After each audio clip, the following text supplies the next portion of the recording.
At first glance, the biblical book of Genesis can seem quite intimidating and daunting.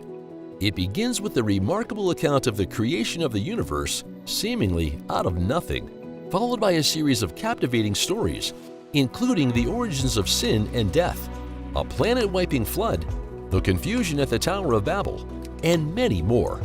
If one were to focus alone on just what was written in the Christian Bible, without reference to any historical records, one might be confused for a lifetime.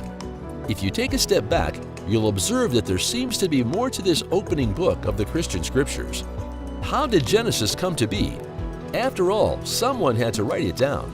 Are there some accounts that have been changed over the course of history due to different translations? Why do there seem to be so many contradicting events?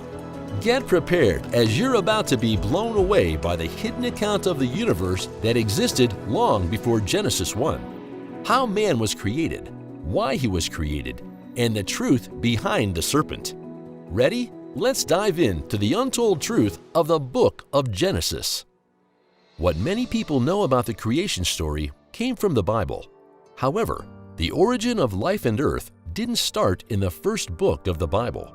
It dates back to thousands of years before the Bible was written. Genesis chapter 1 verse 1 says, "God created the heaven and the earth." According to verse 2 of that same chapter, nothing was living on earth before this time. It was all an empty space. Then God set to work.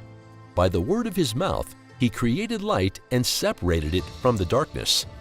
He created the heaven and separated the waters into two, one above and that of the earth. Then the dry ground, followed by vegetation, the sun, the moon, and the stars. How amazing! In verse 20, it was noted that God created the living creatures. Then on the last day, God created his grand creature. He spoke with some beings that we do not know their names, and man came into existence. And he rested on the seventh day. That was the creation story, right? But who was there when all this happened? Who wrote it? Could it have been an adaptation of a sort? Just before we go further, don't forget that every story you have in the Bible is real. We are made to believe they all happened in the past, right? Then let's move on.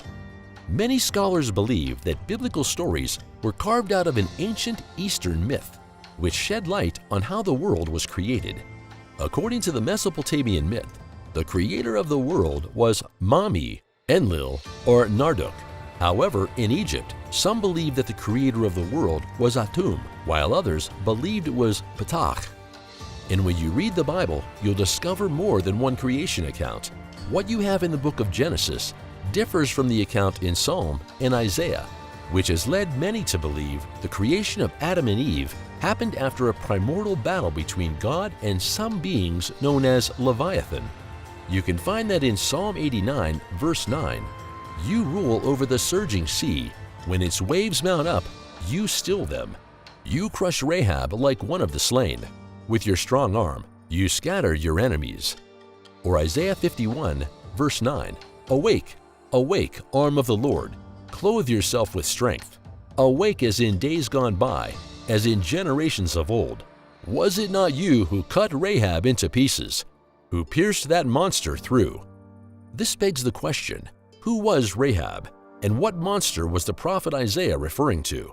These biblical passages date back to when God fought with this beast, presumably before the world was created. Many myths have tried analyzing the truth behind this creation story, but none seems accurate like the Mesopotamian myth called the Enigma Elish. According to Enigma Elish, Marduk, the son of Ea, and his wife Damkina defeated a goddess called Tiamat, which means chaotic waters. He then recycled her corpse to create the earth. This resembles the biblical accounts of the battle between God and the monster described in the book of Isaiah and the Psalms.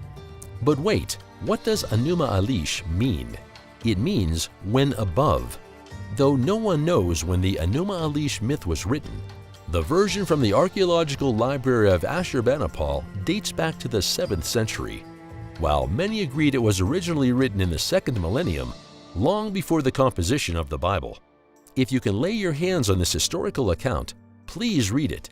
because it contains a vivid explanation of everything that transpired before the killing of the water goddess.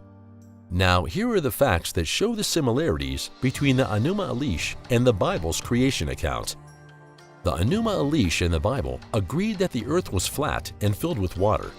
According to the myth, Earth was a habitable piece of land located within a sea that was floating above a second sea called the freshwater Apsu. This second sea served as the origin of wells, springs, and rivers.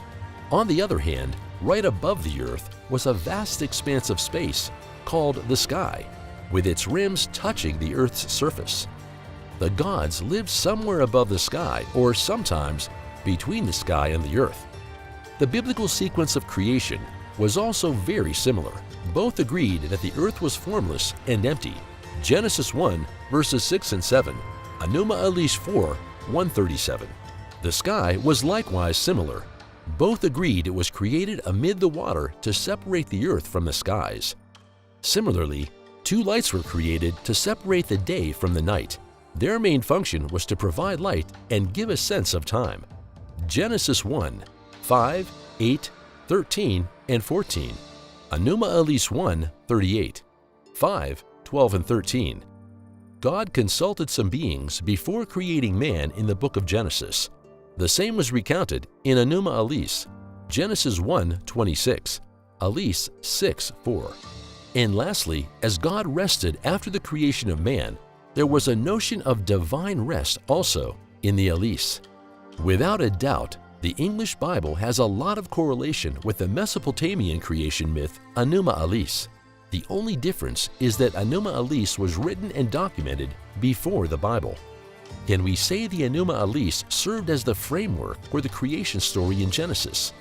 This may be true, as Enuma Elish started with the word "when above," and the Bible started with "in the beginning." Both statements mean the same thing. According to the book of Genesis, God finished the work of creation in 7 days. The Elish also contained 7 tablets, one for each day. God created man on the 6th day, and Marduk did the same in the 6th tablet of the Elish. The Bible noted God made man from the dust in his image, while Marduk created man from the blood of a slain god. God ordered man to work and care for the earth.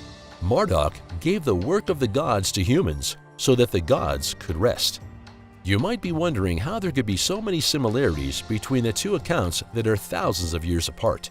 Many scholars said that some biblical writers probably knew the Enuma Elish because Babylon yielded a lot of influence in the ancient East, while others think common ancient Near East beliefs influenced the accounts. Can we then coincide that the writers of the Bible rewrote the creation story of Enuma Elish? How about the Garden of Eden? The Bible says that God told Adam and Eve to eat from any tree of the garden except from the tree of life. The serpent surfaced and tricked the woman into eating the fruit. She gave the same to Adam, and their eyes were opened. They now knew good and evil. But as a form of punishment and not for them to eat of the tree of life, God sent them out of the garden. The same Mesopotamian myth has the story of a man called Gilgamesh, who was in search of immortality. When he eventually found the plant with the help of the gods, a serpent snatched and ate the fruit that Gilgamesh had been seeking. Could we then conclude that what we have as a biblical account of creation was an adaptation of this myth? Was Adam indeed created from a deceased god? In fact, several narrative threads in Genesis appear to link back to this myth that existed thousands of years before the first documentation of the Bible, including the account of the Great Flood. Ziusudra, a Mesopotamian man whom the gods alerted of an incoming flood, widely known as a good and dutiful man, built a massive boat to survive the destruction, and later thanked the gods for his survival, much like Genesis's Noah. Should we believe this historical myth or the Bible? Since every event in the Bible is a true life story, could this myth be the real version of the creation story? It means we were created from other pre-existing beings. And if we go with the Bible account, could there have been some alterations or invented stories? While the Enuma Elish story is very similar to that of the Bible, Marduk, the god who killed Tiamat and created the world, was the son of Ea and Lemkiah. However, according to the Bible, the Hebrew God was not born by any man. Over to you viewers, what do you think of this? Let us know in the comments. And by the way, don't forget to like and subscribe for more biblical mysteries.